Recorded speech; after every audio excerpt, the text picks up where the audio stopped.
ওদের পায়ের তলায় মাটি ছিল না, ওরা বাইরে থেকে গুন্ডা মোস্তান এই যে শাহজাহান শেখ, ওর শাহজাহান শেখ আর নেই, শাহজাহান ছোট, ওর এখন শাহজাহান ছোটের খাতায় নাম উঠে গেছে। তো এইসব মোস্তান দিয়ে ভাঙড়ে অশান্তি করেছে। নিরীহ ভাইজান ওর যতই খেলা জানুক, এখানে প্লেয়ার যদি কোর্সের না থাকে, প্লেয়ার বড় করে আমাদের এই মাঠে চলবে না। আমাদের এখানে সব ভাঙড়েরই ছেলে, ভাঙড়ের যুবক তরুণ তাজা, এনারা আইএসএফের জন্য জীবন পর্যন্ত দিয়েছে এবং আগামীতে আমাদের 21-এর প্রোগ্রামে যাবার প্রস্তুতি তুঙ্গে।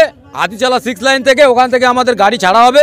সেই জন্য আমাদের ভাঙড় বাজারে এখানে ফেলাক মারা আমাদের সমিতি আছে, পঞ্চায়েত আছে, সবার নেতৃত্বে আমাদের এই ঝান্ডা মারার প্রোগ্রাম চলছে।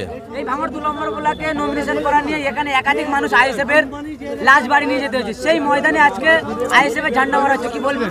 দেখুন, ওদের পায়ের তলায় মাটি ছিল না, ওরা বাইরে থেকে গুন্ডা মোস্তান এই যে শাহজাহান শেখ, ওর শাহজাহান শেখ আর নেই, শাহজাহান ছোট, ওর এখন শাহজাহান ছোটের খাতায় নাম উঠে গেছে। তো এইসব মোস্তান দিয়ে ভাঙড়ে অশান্তি করেছে। নিরীহ ভাইজান কেমন লোক, কেমন ছেলে, এই পশ্চিম বাংলার মানুষ তানাকে শ্রদ্ধা করে এবং ভালোবাসে। তানাকে বিপুল ভোটে জয়যুক্ত করেছি আমরা। আগামীতে লোকসভায় ডায়মন্ড থেকে ওনাকে পাঠাবার চিন্তাভাবনা আছে আমাদের সেন্ট্রালে। 21শে জানুয়ারি একাধিক মানুষের মাথা ফাটেছে বা একাধিক মানুষ আইএসএফের গ্রেফতার হয়েছিল কলকাতাতে। ভাঙড়ে একাধিক মানুষের মাথা ফাটাফাটি হয়েছে, কি বলবেন? ভয় লাগছে না 21শে জানুয়ারি যাবেন? ভয় একমাত্র আমরা সৃষ্টিকর্তাকে ভয় করি। আমাদের কোনো ছেলেপিলে এই তৃণমূলের চোরেদের দেখে ভয় করে না। আর আমরা শপথ নিয়েছি চোর তাড়াবার জন্য।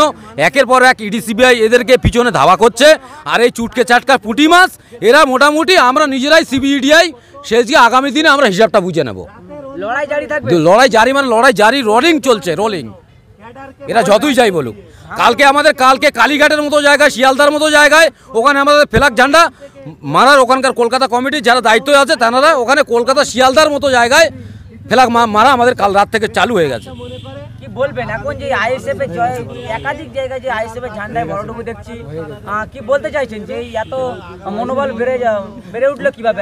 বিধায়কের আইএসএফ করলে গ্রেপ্তার হতে হচ্ছে, আইএসএফ করলে মার খেতে হচ্ছে, সেই আইএসএফ এত মানুষ কি বলে? দেখুন, ভোট আসলে তৃণমূলের নেতারা ফুরফুরায় গিয়ে তাবিজ আনতে যায়। এখন সেই ফুরফুরায় থেকে ছটার মধ্যে ওরা 0 পেল, আমাদের 6 ছক্কা।